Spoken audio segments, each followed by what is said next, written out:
so much for being here today to study all of the major graphs that you need for your AP Macroeconomics exam in May. We're going to start with Unit 1. Our first graph is a production possibilities curve. This can be shown with a curved line or a linear line. The production possibilities curve shows the various combinations that can be produced within a country of two goods. The two goods determine the shape, and that is due to resources. If the PPC is curved, that is because the two products are not substitutable. The skills and resources are vastly different, such as with pizza and robots. Whereas if it is linear, that is, resources can be used for both, such as pizza and calzones. One of the main things to note with a PPC are the three different positions where you can be on this graph. You could be inside the curve at point A, and that would be inefficient.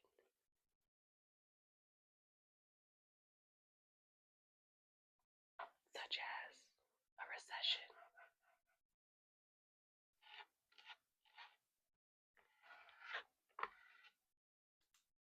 You could be on the curve at point B.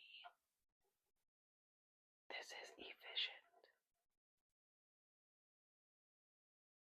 Or you can be outside the curve at point C, and this is unattainable.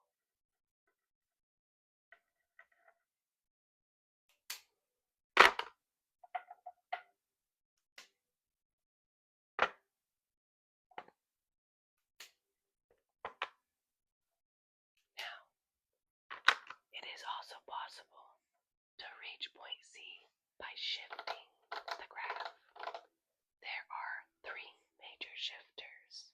A shift would be shown as either a rightward or leftward movement. You could potentially have a shift on one axis, but not both as well.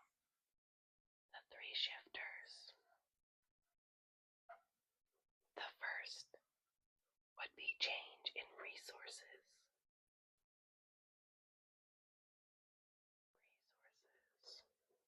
And if you spell it wrong, that's okay. On the AP exam, cross it out and start again.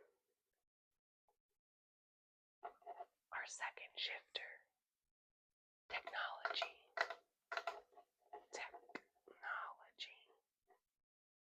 And our third shifter, trade.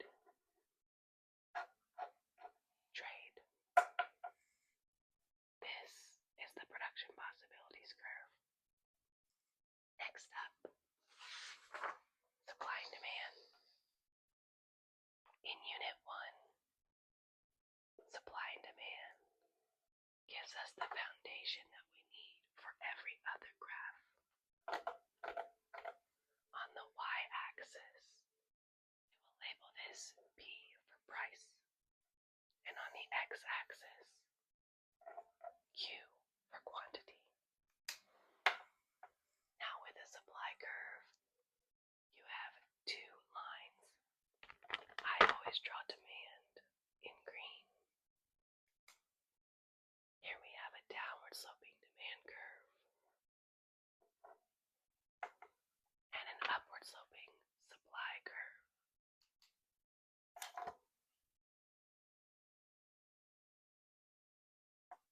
Where the two lines intersect is your equilibrium. X marks a spot. Always show your equilibrium and where it crosses the axes at P1.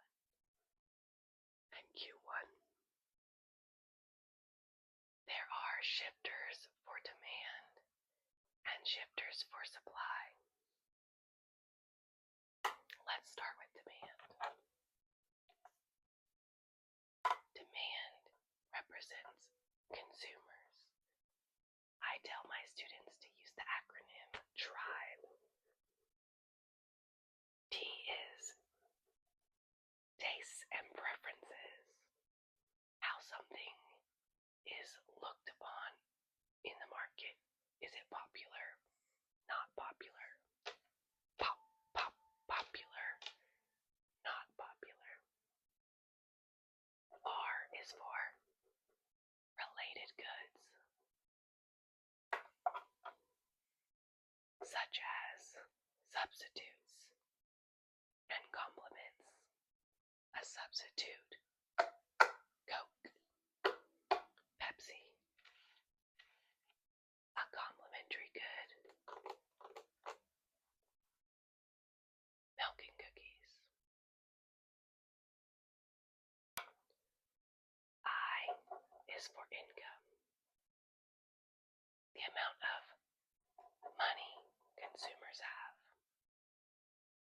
B is the number of buyers, how many people are actually in the market. And then E is expectations. And I spelled that wrong, but that's okay. We cross it out and we try again. Expectations, such as if a consumer thinks that something will go on sale next week, that can impact their demand today. For supply, I use the acronym TIRES.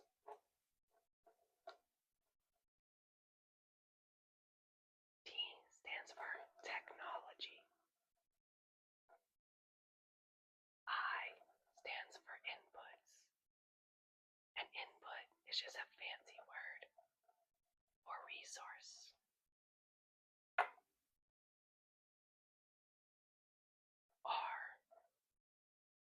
R is for rules and regulations by the government, such as increased regulations like OSHA and the EPA. E is expectations. This has to do with future profit. If a seller currently makes hot dogs, but they know that they can earn more money selling hamburgers, if they expect future profits in hamburgers, they may switch their production of hot dogs today. Lastly, S is for sellers. Isn't that neat? Now, another major thing to note on supply and demand. If you are not at equilibrium, and instead you are above, any price above equilibrium will lead to a surplus, and quantity supplied is greater than quantity demanded. Any price below equilibrium will lead to a shortage, and that is when quantity demanded is greater than quantity supplied. Those are your graphs for Unit 1. Let's go ahead and add to our list with our next unit. Now, our next unit doesn't have graphs that you have to replicate, but they do have graphs that you have to visualize. So instead of drawing these graphs, I'm just going to show them to you, because you will not be asked to draw them, only identify components of the graphs. Here we have a circular flow model.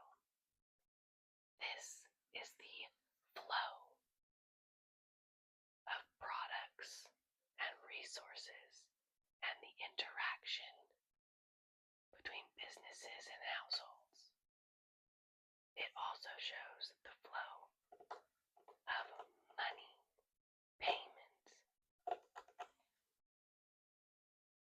On the left, we have the households. On the right, we have the firms. Households provide land, labor, capital to the businesses, specifically labor. And in exchange, the firms will pay for that labor using wages. They will also pay for land with rent and pay for capital with interest and pay for entrepreneurship with profits. The flow of raw materials and the payment for those materials happen in the factor market. Households and businesses are also connected through the product market, where the households will buy products and in exchange will receive the goods and services. They spend money and receive the goods. This graph is known as the business cycle. This shows the ups and downs of GDP over time. Notice the cyclical motion, up and down, as the graph changes. As the graph goes up, such as here, it is said to be expanding. Expansion. As the graph goes down, it contracts.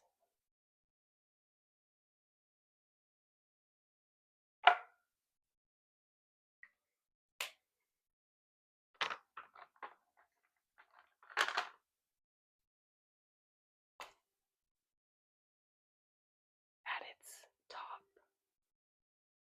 and bottom, those are known as a peak and a trough. Those are the major graphs for Unit 2. Let's add to our repertoire in Unit 3.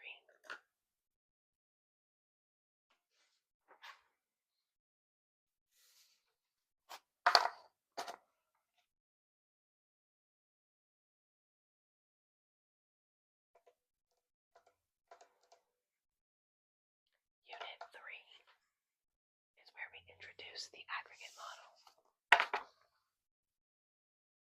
The aggregate model starts with your axes. On the y-axis, we have price level. On the x, real GDP. We're going to start with our downward sloping aggregate demand curve.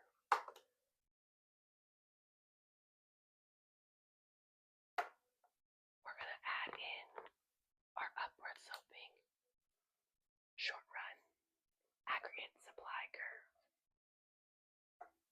And last, we need our vertical long run aggregate supply. I'm gonna make this economy perfect and happy, and I'm gonna do so by placing the long run aggregate supply through the center, like so. Notice it is vertical or inelastic. This will be labeled long run aggregate supply, and it is always vertical at full employment at YF. Now, I can't forget my equilibrium. Equilibrium is where X marks the spot. it crosses the y-axis at PL1 and YF. This graph is at full employment. Another name for that is long-run equilibrium. Now let's look at our shifters, starting with aggregate demand. Our shifters of aggregate demand is simply GDP, consumer spending, investment spending, government spending, and net exports. Now what about supply? Our shifters of supply is RAP. R is for resources. A is for actions of government, not government spending, because that is G. And then lastly, P for productivity. Productivity, productivity. RAP.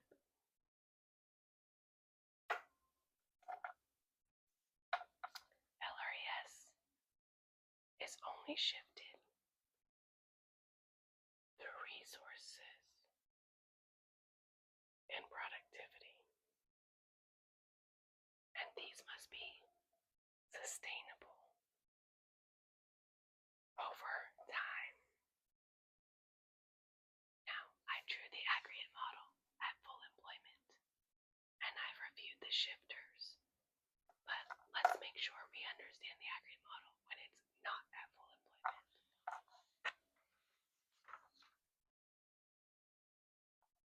I'm going to draw the graph 2 more times.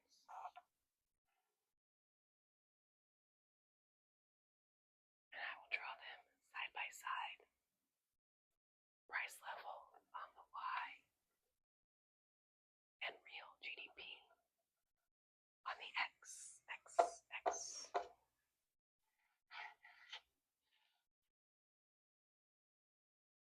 Now, I always start with X marks the spot and then add in LRES later. So, let's start with downward sloping aggregate demand.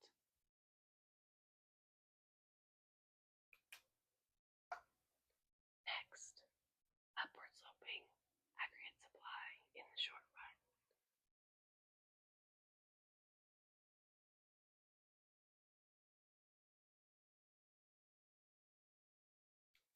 And lastly, vertical long-run aggregate supply.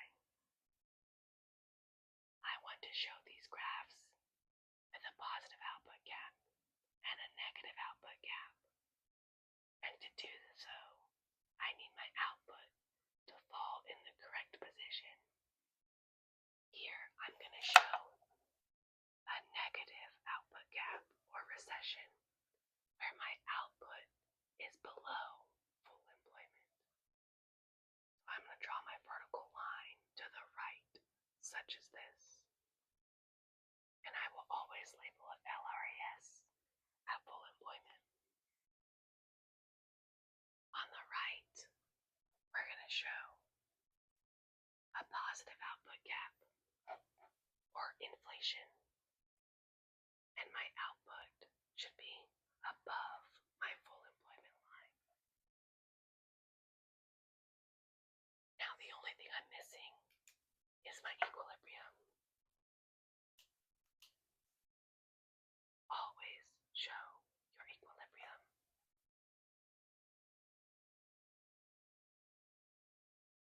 Notice that here my dot is below my vertical line, and over here my dot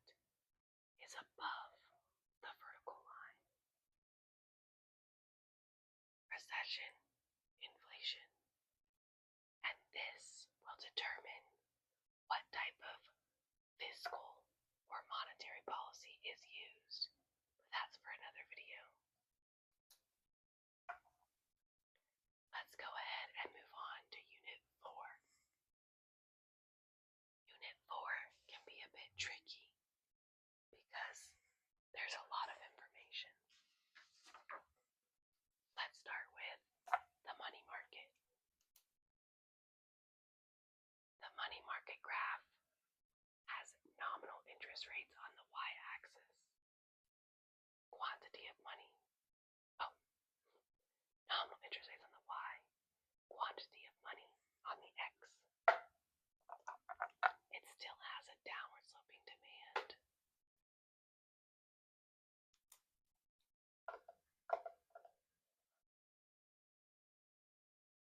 And a vertical money supply. It is vertical because it is controlled by the Federal Reserve or a central bank. Where the two lines intersect is where we establish our nominal interest rates. Now, money demand can change for various reasons. The easiest way to think of it is what will impact the need for dollars, such as a change in price level. A change in price level.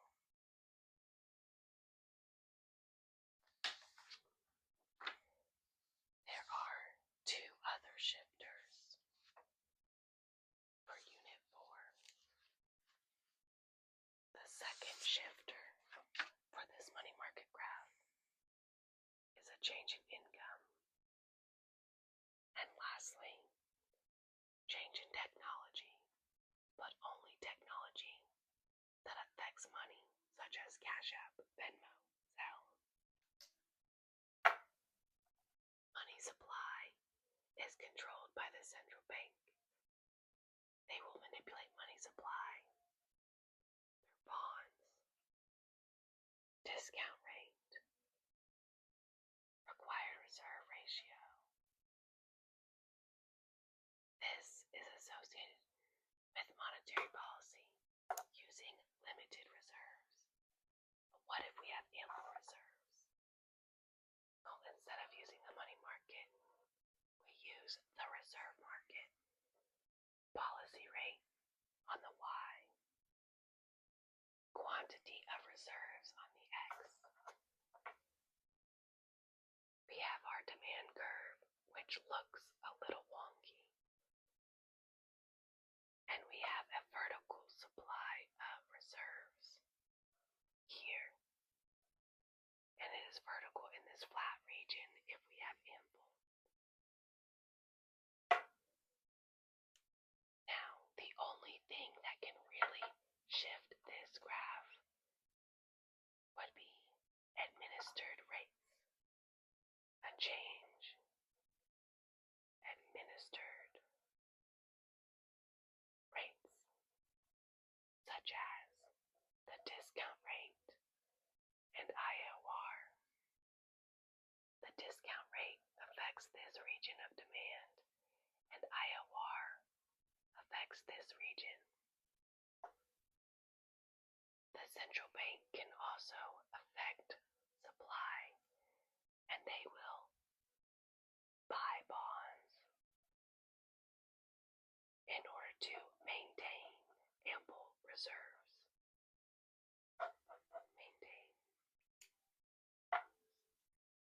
In addition to our reserve market here and our money market here, these both show interest rates, which is how monetary policy affects the aggregate model through interest rates and investment.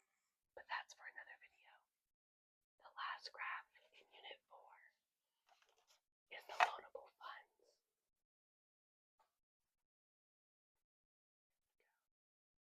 The loanable funds has real interest rates on the y-axis and quantity of loans on the x.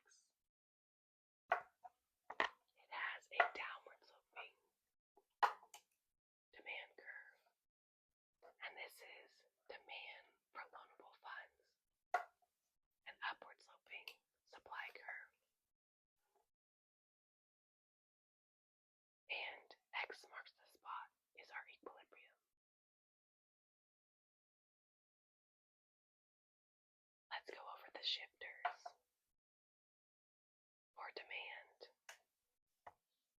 Anything that affects borrowing. Any borrowing, consumers, businesses, the government. For supply, it's anything that affects savings as well as foreign investment. If someone in another country is investing in the economy, then they are flooding the banks with currency, allowing for more supply.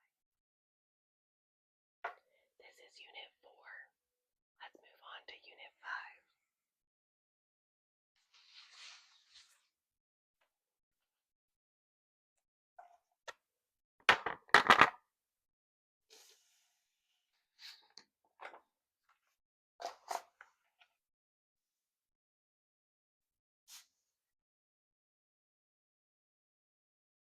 Now Unit 5 has the aggregate model discussing monetary and fiscal policy, but there's one new graph,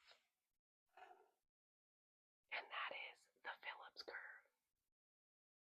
The Phillips curve is the mirror image of the aggregate. Instead of price level, it shows inflation rate, which you can denote with the pi symbol.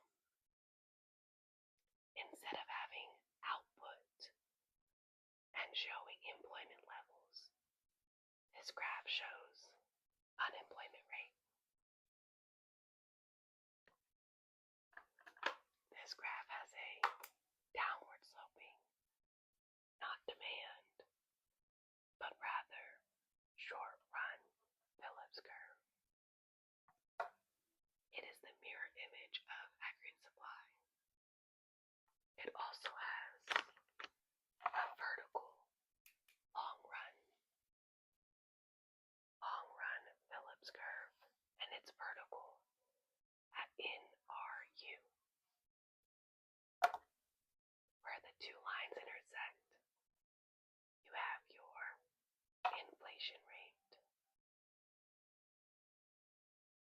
Let's go over the shifters.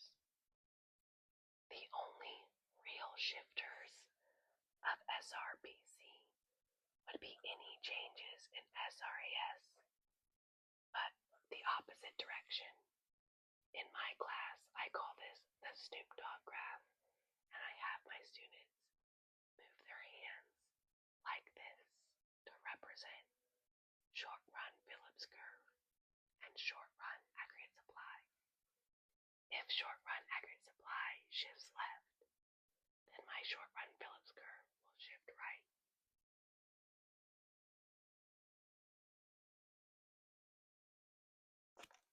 Long-run Phillips curve only changes if something impacts the NRU, such as economic growth over time, or any changes in LRAS.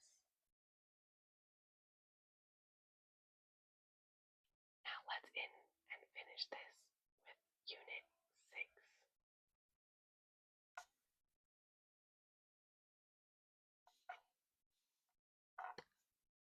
Unit 6 has our final graph,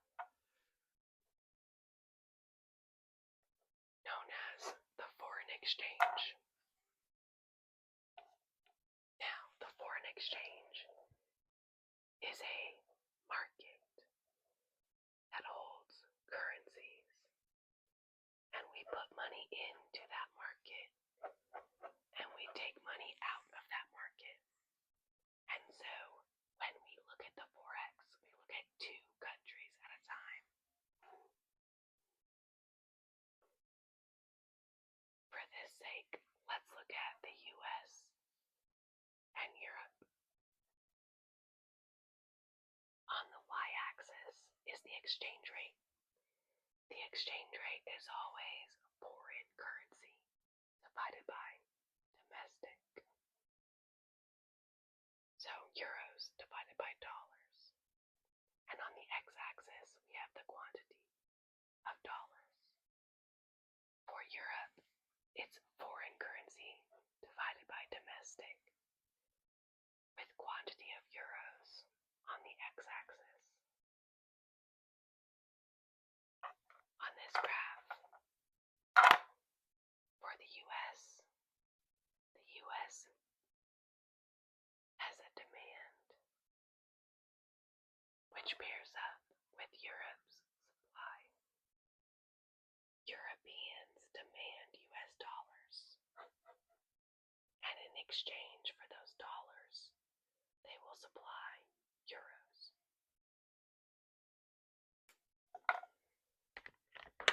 On the US graph, the United States supplies dollars, and they demand euros.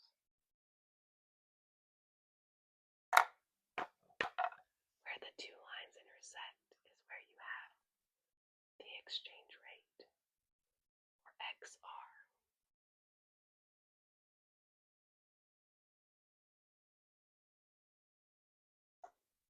When it comes to shifters, there aren't two separate shifters for supply and demand.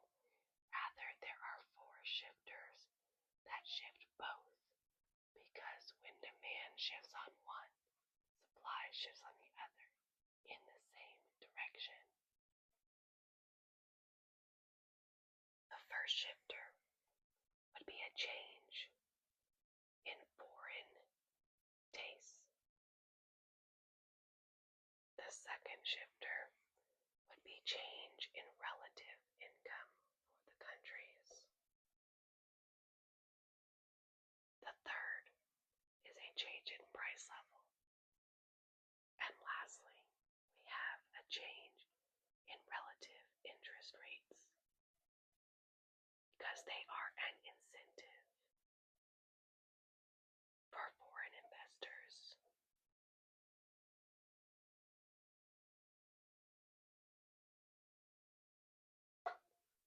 Let's say in this scenario, the US has high interest rates relative to Europe.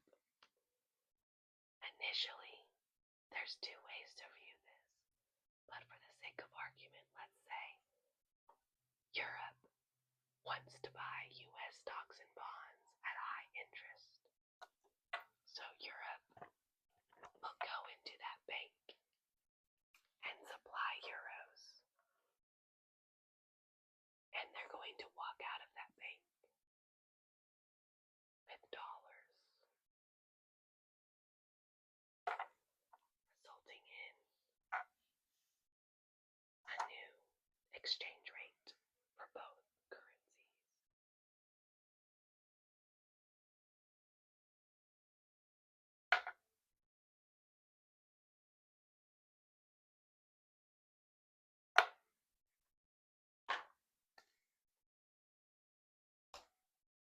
Notice the exchange rate has gone up for the US, and notice the exchange rate has gone down for Europe.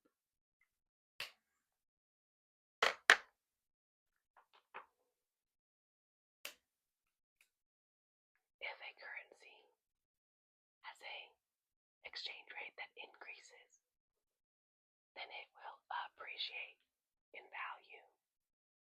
And if the currency exchange rate goes down, it will depreciate in value.